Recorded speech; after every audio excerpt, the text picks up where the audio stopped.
আজকে আমি বানিয়ে ফেললাম মজাদার স্পাইসি পেঁয়াজের আচার। এই আচারটা আপনারা ট্রাই করতে পারেন ভাত, পরোটা বা লুচি বা রুটি যে কোনো জিনিস দিয়ে। এটা বানানোর জন্য আমি নিয়ে নিয়েছি পেঁয়াজ, রসুন, কাঁচামরিচ। এরপর আমি পেঁয়াজ ছিলা শুরু করছিলাম, বাট আমি পেঁয়াজ ছিলতে ছিলতে আমার আমার হাতের অবস্থা 12টা বেজে যায়। এরপরে আমি পেঁয়াজ, আসলে কি আচার বানাতে গেলে অনেকগুলো পেঁয়াজ লাগে, তো পেঁয়াজ ছিল আমি রান্নাঘরের অবস্থা 12টা বাজাই দিয়েছিলাম। এরপর দেখতেই পারতেছেন আমি পেঁয়াজ ছিলতেছি, এরপর আমার মুখটা কেমন যেন হয়ে গেছিলো। এরপর আমি আমার ভাইয়ের দিকে তাকাই, আমার ভাইয়ের বাইরে বললাম যে তুই কাট। এরপর আমার বাইরে নিচ্ছি, আমার ভাই বলে আচ্ছা ঠিক আছে, তারপর আমি করতেছি। ও মা, ওর দিয়ে অবস্থা খারাপ, ও দিয়ে কাটতে পারে না। এরপর আমি থাক ভাই, তোর আর কাটা লাগবো না, বাস বড়। এরপরে দেখি ও একটা ব্যাটখানি দিল, ব্যাটখানি দেওয়ার পর আমি রাখ আমি কাটি। এরপর আমি পেঁয়াজ কুচি করলাম, তারপরে রসুন কুচি করলাম, তারপরে হচ্ছে কাঁচামরিচ কুচি করলাম, এরপর ধনিয়া পাতা কুচি করতেছিলাম।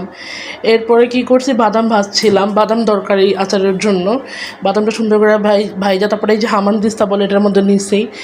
এরপর আমি হচ্ছে এর মধ্যে রসুন নিয়ে নিছি, রসুন নিয়ে এটাতে ছেঁচা শুরু করতে হবে। এরপরে আমি ছেঁচতেছিলাম, তারপর মানে বেশি না, একটু হালকা আরবাঙ্গা করার টাইপের এরকমভাবে করতে হবে। এরপর আমি একটা বাটি নিয়ে নিচ্ছি, এরপর পেঁয়াজ নিয়ে নিচ্ছি, কাঁচামরিচ নিচ্ছি, এরপর বাদাম বাটাটা নিয়ে নিলাম।